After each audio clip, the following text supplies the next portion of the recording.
បាទស្រីតអរគ្នាឥឡូវនេះខ្ញុំបង្រៀនបងប្អូនអំពីការប្រើប្រាស់ជាមួយនឹង auto comment បាទនៅក្នុង website របស់យើងនៅក្នុង adcamchat.com អញ្ចឹងខ្ញុំបញ្ជាក់ជូនបងប្អូនមួយគឺការចុះឈ្មោះបែងចែកជា3ដំណាក់កាលណាមិនមែនតែមួយដំណាក់កាលទេគឺចុះឈ្មោះជា3ដំណាក់កាលអញ្ចឹងទី1បងប្អូនចុះឈ្មោះតាមរយៈ link អ្នកណាម្នាក់ដែលបានបោះឲ្យបងប្អូនឬមួយក៏បងប្អូនមើលវីដេអូរបស់គាត់ហើយចុះឈ្មោះតាម link របស់គាត់ដើម្បីចូលមកកាន់ affiliate កាលណាបងប្អូនចុះឈ្មោះចូលមកកាន់ affiliate គឺវា automatic ជាប់ជាមួយនឹង membership នឹងហើយបាទអញ្ចឹងកាលណាបងប្អូនយើងធ្វើការចុះឈ្មោះក្នុង affiliate យើងអាចប្រើអីក្រៅពីយើងរកលុយបានតាមរយៈយើងណែនាំអ្នកផ្សេងបន្តទៀតមកទេកន្លែងហ្នឹងឲ្យបងប្អូនយកកន្លែងហ្នឹងយើងអត់ទាន់អាចប្រើអីទេក្រៅពីយើង generate link ហើយយើងយក link បោះឲ្យគេបន្តទៀតទៅនៅពេលដែលអ្នកដែលយើងបោះឲ្យហ្នឹងគាត់ទិញកញ្ចប់ណាមួយបាទក្នុងតម្លៃ$15ឬក៏$150មួយឆ្នាំហ្នឹងទើបគាត់បង់លុយមកហើយទើបបងប្អូនយើងបានភាគរយ commission 20% 30% 45 50% អញ្ចឹងទៅបាទអញ្ចឹងអាហ្នឹងគឺតកតងទៅនឹងគឺ commission បាទការចុះឈ្មោះនៅលើ affiliate បន្តមកទៀតគឺបងប្អូនចង់ប្រើ option ណាមួយគឺលុះត្រាតែបងប្អូនចុះឈ្មោះនៅលើ bot maker បាទ bot maker នេះអត់មាន link ឲ្យទេគឺបងប្អូនចូលមកក្នុង website ចុច bot maker នេះទៅឬក៏ចុចពាក្យ start using our server នេះទៅគឺវានឹងបានកន្លែងមួយឲ្យបងប្អូនយើងចុះឈ្មោះហើយបាទយើងចុចកន្លែងនេះមកចុចទៅវាលោតទៅផ្ទាំងមួយទៀតបាទកន្លែងនេះគឺកន្លែង login ហើយបងប្អូនអត់ទាន់មានទេចុច create one ទៅប៉ុន្តែនៅក្នុងវីដេអូមុនខ្ញុំបរៀនរួចហើយអំពីការបង្កើតអាហ្នឹងអញ្ចឹងបងប្អូនយើងចុច login មកអានេះដោយសារតែខ្ញុំ login មួយ Facebook អញ្ចឹងខ្ញុំ login ជាមួយ Facebook របស់ខ្ញុំទៅ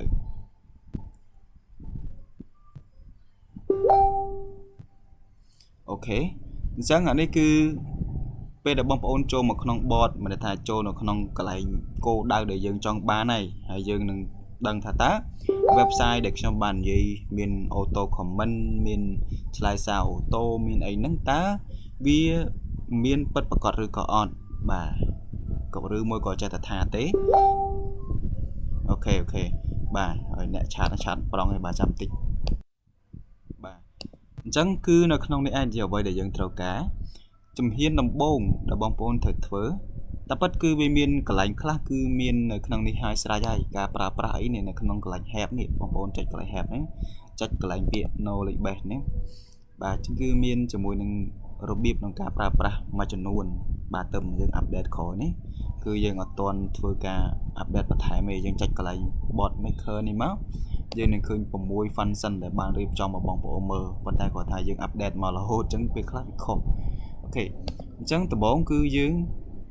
ទៅសិក្សាអំពី account import បាទឬមួយក៏ import account អញ្ចឹងការ import account នេះបាទអញ្ចឹងយើងចូលមកដល់កន្លែងនេះយើងមានយើងឃើញមានdashboard បាទពេលដែលចុចលើ dashboard គឺវាចេញបែបនេះបាទវាបង្ហាញពី subscriber បាទអញ្ចឹងម្នាក់ដែលធ្លាប់ឆាតធ្លាប់អីចឹងណាបាទវាមានអញ្ចឹងទៅបាទបងប្អូនរៀនយូរទៅយល់ហើយធ្វើយូរទៅយល់ហើយអានេះគឺបង្ហាញអំពីទិន្នន័យរបស់យើងណាកន្លែង profile យើងអាច log in log out បាទកន្លែងនេះ change password បាទកែ profile របស់យើងអីយើងកែនៅក្នុងនោះបានហើយយើងបន្តមកទៀតយើងចូលក្នុង import account គឺយើង import Facebook របស់យើងបងប្អូនមានប្រមាណលាន account import មកបាទ import មកគឺអត់បញ្ហាទេអញ្ចឹងឧទាហរណ៍ខ្ញុំឥឡូវខ្ញុំ remove ចេញ account ខ្ញុំមួយនេះ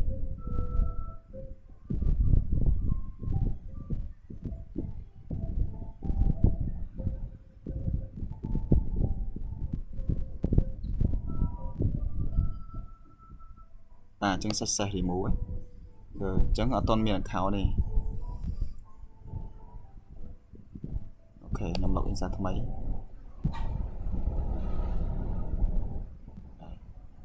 ចឹងខ្ញុំចុចកន្លែង import account ចឹងគឺអត់ទាន់មាន account ទេបាទអញ្ចឹងដំបូងគឺបងប្អូនទៅធ្វើម៉េចគឺយើង login Facebook បាទអញ្ចឹងយើង login Facebook ចូលនៅចុចកន្លែង login នេះមកអញ្ចឹងបើសិនជាបងប្អូនយើង login ចូលស្រាប់ login Facebook យើងចូលស្រាប់អញ្ចឹងគឺយើងចុចទៅវាចូលស្រាប់តែបើបងប្អូនអត់ទេបងប្អូន log out ចេញ log out Facebook ចេញអញ្ចឹងគឺបងប្អូនចុចកន្លែង login នេះគឺវា ទៀមទាអ្វី email password Facebook ហើយបងប្អូន login ចូលទៅអត់មានបញ្ហាទេបាទយើងអត់ទៅមានជាមួយនឹង backdoor អីញ៉ៃញ៉ៃច្រើនទេណាបាទយើងចុច import មកដោយសារតែ account ខ្ញុំធ្លាប់ login ហើយអញ្ចឹងណាដល់ពេលអញ្ចឹងគឺវាអត់មានពិបាកក្នុងការ login ទេឥឡូវខ្ញុំ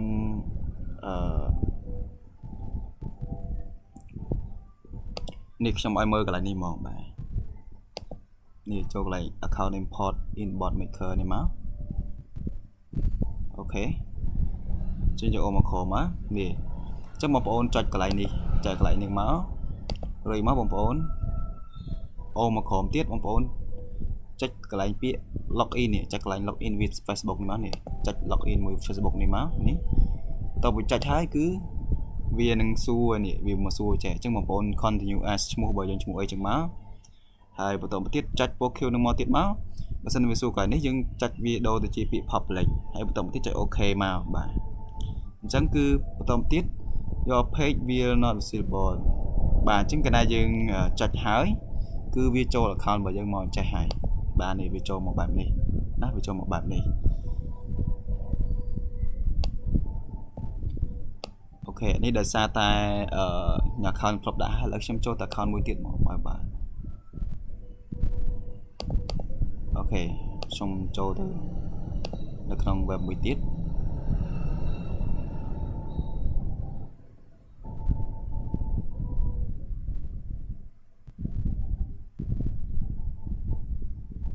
អូខេ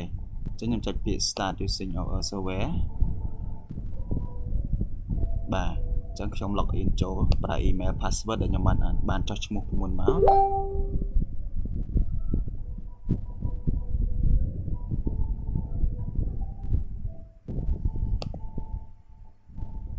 បាទបិទ Facebook មួយឆាតប្រងនេះអូខេនៅលើ browser ណាដែលយើងអត់សូវប្រើអញ្ចឹងវាដើរយឺតតិចហើយមួយទៀតអ៊ីនធឺណិតយើងក៏វាស្ទាក់ស្ទើរអញ្ចឹងណាបាទតែយើងចាំបន្តិចទៅព្រោះ website យើងធំហើយតែតន់លបឿនក្នុងការប្រើខ្ញុំគិតថាវាមិនយឺតពេកក៏មិនលឿនពេកដែរអញ្ចឹងយើងចូលកន្លែង import account ហ្នឹងមកដោយសារ account មួយហ្នឹងអត់ទាន់មានដាក់អញ្ចឹងខ្ញុំយកពាក្យ login ជាមួយ Facebook with Facebook មក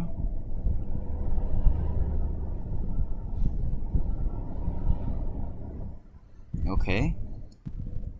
ចូលទៀតបាត់បាទអូស្រួលមែនតើបាទក៏ដាក់ចុចទៅចូលហ្មងបាទឲ្យយើងបាន login ចូលជាមួយនឹង Facebook របស់យើងបាទអញ្ចឹងមួយទៀតបើសិនជាករណីមួយទៀតឧទាហរណ៍ថាបងប្អូនយើងចង់ប្រើ Facebook ច្រើន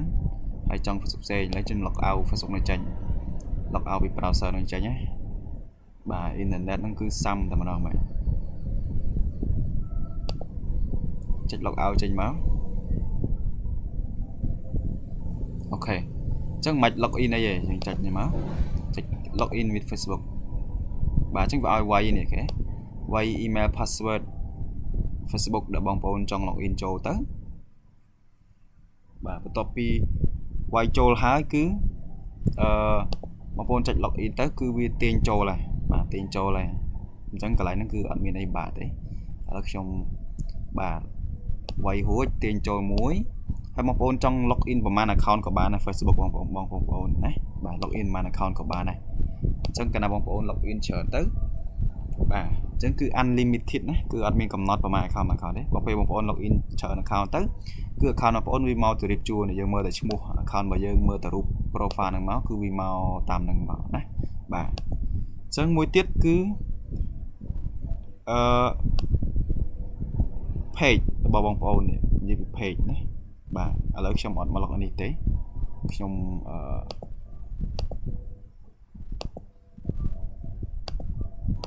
បាទខ្ញុំ log ចូលវិញហើយខ្ញុំមិនប្រើនៅក្នុង account ហ្នឹងទេខ្ញុំប្រើ account នេះមួយទៀតអូខេអញ្ចឹងគឺកន្លែងនេះគឺ page ណា account របស់យើងដែល login ចូលមកគឺវានឹងប្រាប់ថាមានប្រហែល page ហើយយើងកំពុងគ្រប់គ្រងប្រហែលគ្រប់បាទ page នេះលុះត្រាតែ page ដែលយើងជា admin ហើយ group ដូចគ្នាលុះតែយើងជា admin group ហ្នឹងមិនថាយើងជាម្ចាស់ group ហ្នឹងបានយើងបានវា upload មក chẳng bà sân chi group nó mình men chi group bỏ bóng ôn bạc cả thế cứ admin thế và cứ admin thế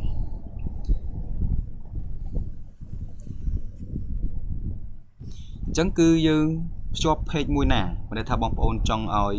page mùi ná là bày pra là không bỏ này trong đã comment đại chẳng là dương trong shop page mùi nà chẳng dương từ page này này sẽ tập page để gì bỏ dương miền này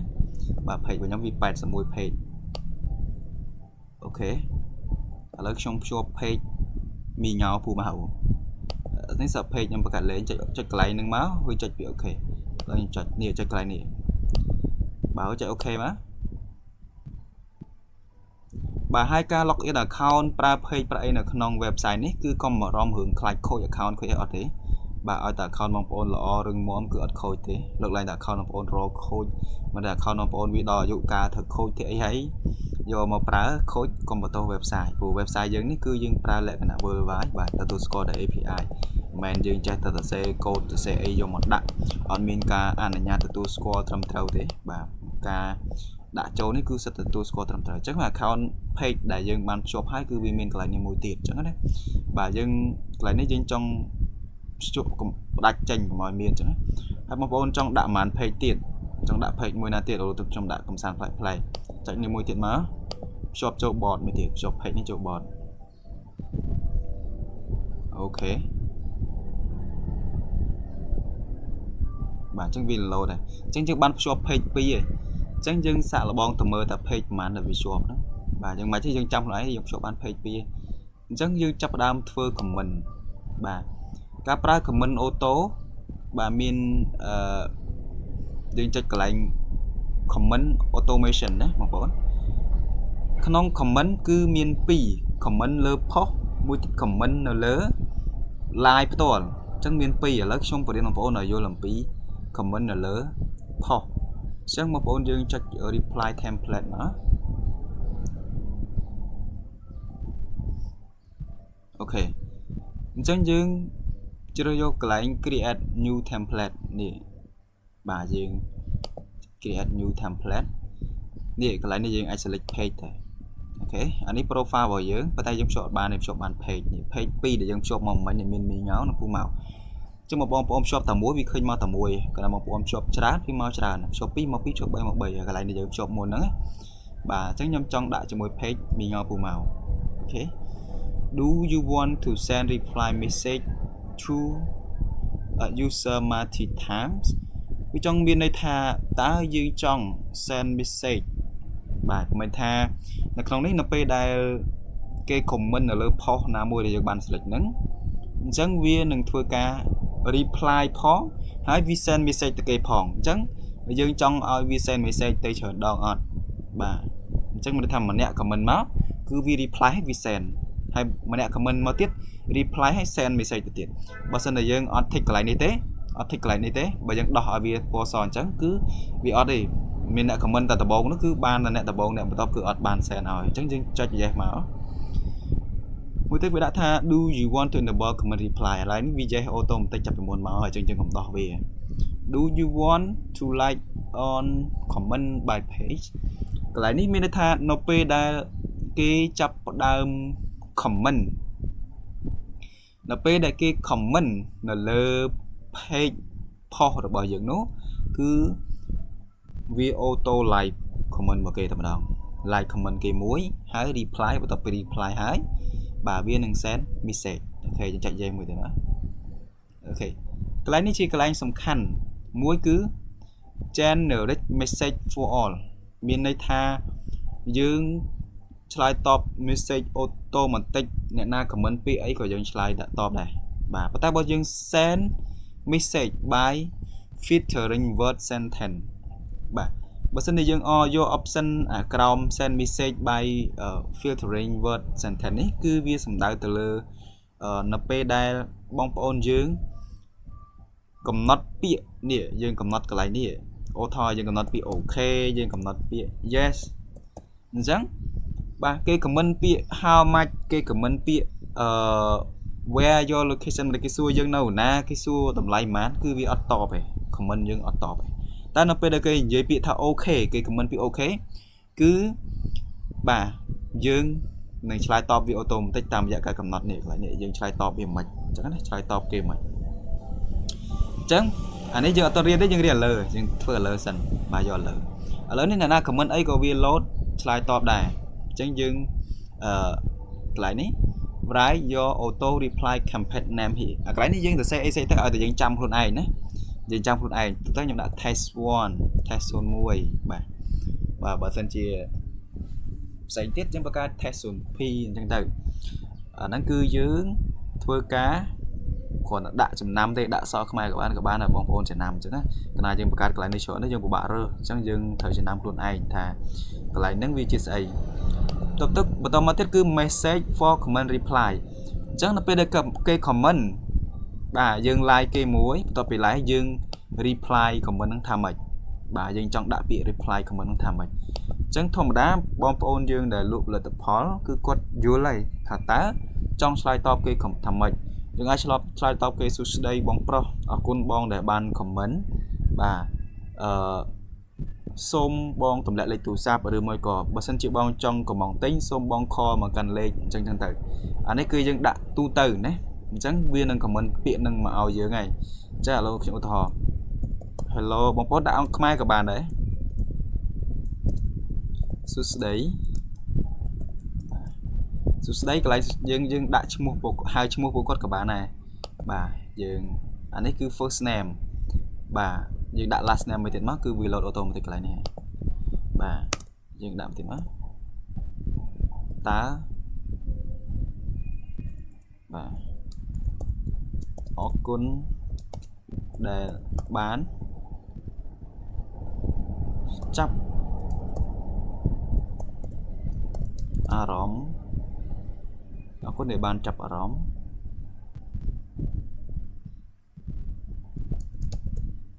ចំពោះផលិតផលយើងខ្ញុំបាទបងប្អូនសេប្រហែលពាក្យសេទៅវាអត់កំណត់ទេអូខេយើងទៅសេមិនសេទៅអានេះជាគំនិតរបស់បងប្អូនរៀងៗខ្លួនអានេះគ្រាន់តែខ្ញុំបរៀនដល់បងប្អូនចេះប្រើទេណាយើងត្រូវឆ្លាក់កន្លែងហ្នឹងណាបន្តមកទៀតគឺយើងអស់ហើយអានេះបើសិនជាពេលដែលគេ comment អានេះតែពេលដែលគេ comment យើង like គេមួយបន្តមកទៀតយើង reply បាទបន្ទាប់ reply គឺយើង send message នេះយើង send message យើងកំណត់កន្លែងនេះ message អញ្ចឹងយើងចុចកន្លែងនេះ add message template នេះ add សញ្ញាបូកពណ៌ខៀវនេះចុចមើលមកបាទអញ្ចឹងតើយើងចង់ផ្ញើសារទៅគេថាម៉េចអូខេបាទយើងចុចវាមកយើងរងចាំវាបន្តិចបាទទូរស័ព្ទកុំព្យូទ័រថ្ម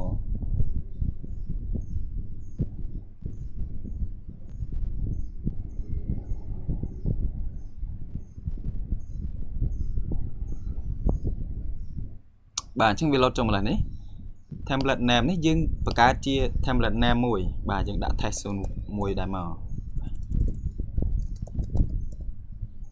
បាទយើងដាក់មិនដាក់ទៅកន្លែងហ្នឹងគឺជាការចំណាំហើយយើងមកយក char យើង parent ហ្នឹងគឺ automatic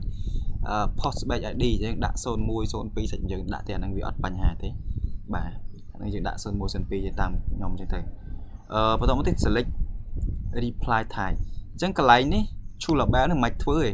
មិនដាក់ទេអត់បញ្ហាទេគឺកន្លែងនេះ select reply type បាទអញ្ចឹងបងប្អូនយើងចង់ឲ្យការ send message ទៅកាន់អ្នកដែលបាន comment ចូលទៅលើ post របស់យើងហ្នឹងចង់ឲ្យsend ជាអក្សរ send ជារូបភាព send ជាសំឡេងចង់ឲ្យ send ជាវីដេអូ send ជា file send ជា quick reply send ជា text with ប៊ូតុងបាទ send ជាgenerate template send ជា cursor send ជា media អញ្ចឹងទៅបាទអានេះគឺបងប្អូនយើងនឹងសិក្សាស្រាវជ្រាវខ្លួនឯងនេះកន្លែងនេះយើងចុចរាវខ្លួនឯងទៅបាទអត់ទៅចេះប្រើពួកនេះហើយយើងចុចរាវខ្លួនឯងទៅយល់ហើយអត់មានពិបាកទេបាទ text with ប៊ូតុងនេះគឺយើងបង្កើតជាប៊ូតុងឲ្យគេរើសអញ្ចឹងណាបាទអញ្ចឹងយើងមិនយកទេធម្មតាយើងយកអក្សរយើងយករូបភាពអីចឹងទៅហ្នឹងយើងចង់ធ្វើជាយកជាអក្សរចុចយក text អញ្ចឹង typing on display typing on display នេះនៅពេលដែលយើងឆ្លើយតបសារគេ we load លក្ខណៈដែលយើងកំពុងវាយអក្សរអញ្ចឹងណាអាហ្នឹងគឺកន្លែងហ្នឹងយើងចុច enable វាក៏បានមិន enable ក៏បាន ហើយ delay in reply មានន័យថានៅពេលដែលគេ comment ចប់ភ្លាមតើយើងចង់ឲ្យវា load ប្រហែលវិនាទីដើម្បី reply ធម្មតាយើងដាក់3វិនាទីទៅបាទអញ្ចឹងនៅពេលដែលគេ comment ហ្វាច់3វិនាទីក្រោយគឺផ្ញើសារអូតូម៉ាទិកចូលពួកគាត់តែម្ដងកន្លែងនេះយើងដាក់មក hello បាទ hello យើងដាក់ឈ្មោះរបស់គាត់នេះ first name last name របស់គាត់នឹងមកប៉ុណ្ណឹងក៏បានដែរបាទខ្ញុំឧទាហរណ៍តែប៉ុណ្្នឹងទេអញ្ចឹងបន្តទៀតយើងចង់ add reply ថែមទៀតយើងចុចទៀតមកបាទ add more reply to បាទយើងចង់ select ជាស្អីអានេះគឺយើងជានៅក្នុងខ្លួនឯងបងប្អូនរាវខ្លួនឯងកន្លែងហ្នឹងខ្ញុំអត់បញ្យល់អីច្រើនទេចង់ឲ្យបងប្អូនយល់អំពីការប្រើប្រាស់តែប៉ុណ្ណោះបាទបន្ទាប់ពីចេះប្រើអីវាអត់មានពិបាកទេបាទចុចរាវតិចទៅវាយល់ហើយចុច submit មកបាទ load សាច់ចុច OK មកហើយយើងចុច refresh close and refresh list បាទចុចមកចំន័យថា message យើងបានកំណត់រួចនេះឃើញទេបងប្អូនកំណត់រួចហើយអញ្ចឹងគឺយើងអូសវាមកក្រោមតិចមកយើងធ្វើការ save មកបាទបើសិនបងប្អូនគិតថារួចរាល់ចុច save អូខេអញ្ចឹងយើងបាននេះ test 1ដែលយើងបានបង្កើតមួយហ្នឹងយើងបានដាក់នៅលើ page មីញ៉ៅនិងពូម៉ៅបាទអញ្ចឹងយើងចង់ edit ចង់កែវាយើងចុចកន្លែងនេះចង់លុបកន្លែងមកយើងចង់កែពាក្យពេចន៍អីយើងចុចកែកន្លែងនេះមកវា load មកដូចគ្នាបាទឃើញទេបងប្អូនចង់កែអូមកក្រោមកែផ្សេងមកអូខេអញ្ចឹងយើងចាប់ផ្ដើមទៅធ្វើឲ្យការភ្ជាប់របស់យើងបង្កើតមិញនេះឲ្យវាចាប់ផ្ដើមឆ្លើយអូតូម៉ាទិកទៅលើ comment ណាមួយលើ post របស់យើងអញ្ចឹងចុចកន្លែងពាក្យ automation compact បាទអញ្ចឹងយើងចុចកន្លែងនេះមកបាទអញ្ចឹងគឺមាន page តែ2កន្លែងនេះគឺយើងបាទរងចាំវា load មក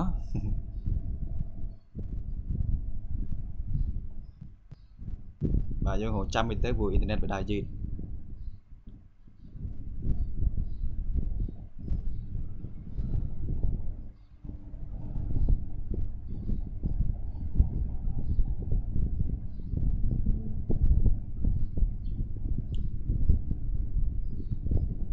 បាទចុចចូលមីញ៉ាពូម៉ៅអត់ដើរទេអូខេ load មកបាទនេះអូខេអញ្ចឹងគឺយើងអាចកំណត់ណាតែយើងចង់ឲ្យយើងដាក់មិញយើងដាក់លើ page មួយណាធម្មតាមិញយើងកំណត់លើ page មីញ៉ាពូម៉ៅយើងយក page មីញ៉ាពូម៉ៅនឹងមកបាទបន្តមកទៀតយើងចង់ឥឡូវយើងបង្កើត post មួយនៅលើ page មីញ៉ាពូម៉ៅនឹងអូខេចាំតិចខ្ញុំលុបចូល Facebook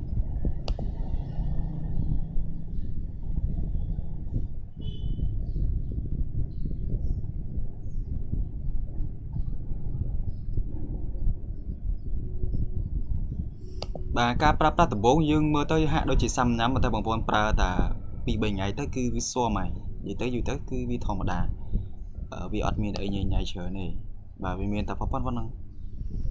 គាត់ថាទី1បងប្អូនខ្លះគាត់អត់ចេះប្រើ computer អញ្ចឹងវាពិបាកអញ្ចឹងខ្ញុំមានវីដេអូក្រោយមួយទៀតខ្ញុំនិយាយទៅតទៅនឹងទូរស័ព្ទដៃអានោះខ្ញុំកាត់ផ្ដាច់មួយតែវីដេអូនេះខ្ញុំសម្រាប់ trend អ្នកដែលគាត់ចេះស្រាប់ខ្លះហើយអញ្ចឹងណាឥឡូវខ្ញុំទៅរក page មីង៉ៅពូម៉ៅ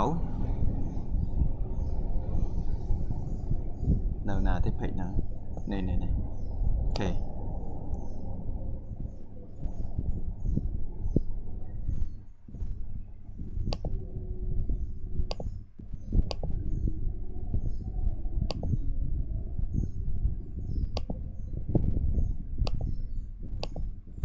អូខេអញ្ចឹងយើងផុសអីមួយទៅផុសជារូបភាពក៏បានវីដេអូក៏បានអីក៏បានដែរកុំឲ្យតែយើង live បាទយើងផុសមកយើង save វាhello បាទនេះឧទាហរណ៍ណាហើយខ្ញុំផុសនេះយើងផុសចូល page របស់យើងណាបាទអញ្ចឹង hello comment hello នេះចាប់បានចូលហើយបាទចូលមកហើយអញ្ចឹងគឺខ្ញុំអាយ៉ាបាទអញ្ចឹងខ្ញុំចូលមកកន្លែងនេះដែរបាទយើង refresh យើងរកទៅរក post ដែលយើងបានដាក់ចំណងជើង hello មិញ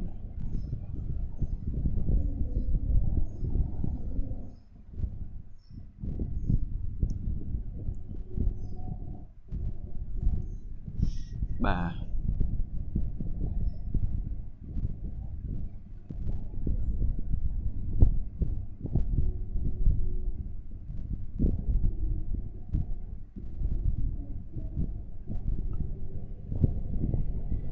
នេះមិនគេទៅជាចេញ ID ណាបាទនេះវា load ជា ID មកឲ្យយើងវិញចេញយើងពិបាកបន្តិចអញ្ចឹងនេះយើងមើលពាក្យដែលយើងបានផុសនេះ hello បាទនេះផុសដែលយើងបានផុស hello ហ្នឹងអញ្ចឹងយើងចង់ភ្ជាប់ជាមួយវាចុចមកបងប្អូនយកនេះចុចចំរូបកូនសោនេះចុចមកចុច enable auto reply អូខេតោះមកកន្លែងនេះគេដាក់ថា you want to use cell template កន្លែងនេះវាមានន័យថាបងប្អូនចង់ប្រើ template ដែលយើងបានបង្កើតមុននឹងអត់អញ្ចឹងណាបើសិនអត់ចង់ប្រើទេយើងចុច no មកយើងបង្កើតថ្មីនេះបង្កើតមកដូចយើងប្រាប់មុនអញ្ចឹងអូខេយើងបើចង់យក yes យើងយក yes មកបាទហើយយើង select template នេះ template បងប្អូន select យើងបង្កើតមុនជាមួយគេ test 01នេះបាទបើយើងមានច្រើននេះមានច្រើនយើងរកយ៉ាងវែងអញ្ចឹងមកថាបង្កើតកន្លែងនេះឲ្យចំណាំខ្លួនឯងឬចុចពាក្យ submit មកsuccess បាទពេល success ប៉ុណ្ណឹងហើយគឺបងប្អូនយើងពេលនោះមានអ្នកណាម្នាក់ comment នៅលើ page មីងោពូម៉ៅហ្នឹងបាទនៅលើ page មីងោពូម៉ៅហ្នឹងគឺវានឹងធ្វើការauto comment អាចមើលឥឡូវចាប់ដើមវា auto comment មកអញ្ចឹងខ្ញុំយក Facebook ផ្សេងបាទ Facebook អ្នកផ្សេងចូលទៅ page មីងោពូម៉ៅហ្នឹងបាទអញ្ចឹងឧទាហរណ៍ទៅគេឃើញផុសហ្នឹងពេលដែលដាក់ hello នេះអូខេផុស hello ជាមួយខ្ញុំ comment ណានៅ comment ពាក្យអីក៏បានដែរ hi បាទខ្ញុំ comment hi ចាំមើលតើវាឆ្លើយតបអត់របស់យកមកទៅចេញបាទខ្ញុំចែក enter មកនេះ comment នេះចាំមើលបាទមកលឺសូតើបងលឺតើបាទនេះអូខេគឺ page របស់យើងចាប់ផ្ដើម like គាត់មួយហើយ reply comment តែម្ដងតទៅពី reply comment ហើយគឺវាផ្ញើសារមកអូខេ page ហ្នឹងផ្ញើសារមកយើងនេះ hello on sin love ដែលយើងបានកំណត់មុនហ្នឹងហ៎បាទឃើញអត់គឺបានផលហើយវានឹង reply ទីមួយវា like បាទអញ្ចឹង page ហ្នឹងគឺ like comment មួយបន្តទៀតនេះអ្វីដែលយើងបានកំណត់មិញហ្នឹងសួស្ដី on sin love អរគុណដែលបានចាប់អារម្មណ៍ចំពោះផលិតផលយើងខ្ញុំឃើញយល់ទេបាទហើយផ្ញើសារមកទៀតអូខេបាទអ្នកម្ចាស់ page នោះម្ចាស់ account នោះដឹងគាត់ខំហាយទៅវិញអញ្ចឹងហើយអានេះគឺជាការ comment ដែលប្រើពាក្យទូទៅបាទយើងឆ្លើយពាក្យទូទៅអ្នកណា comment ពាក្យអីក៏ដោយគឺវានឹង like comment មួយហើយវានឹង reply comment យើងមួយហើយមួយទៀតគឺវានឹងផ្ញើសារ message មកកាន់យើងយល់ទេកន្លែងហ្នឹងបាទអាហ្នឹងវាពិតជាទំនើបអូខេអញ្ចឹងខ្ញុំបញ្យល់វីដេអូនេះប៉ុណ្ណឹងចុះបងប្អូនរៀនធ្វើប៉ុណ្ណឹងសិន export account ហើយនឹងយើងរៀនដាក់ auto reply នៅលើ comment ហើយនឹង auto message នៅពេលដែលគេ comment អូខេអញ្ចឹងសង្ឃឹមថាបងប្អូនយល់កន្លែងហ្នឹងហើយបាទយើងជួបគ្នានៅវីដេអូក្រោយ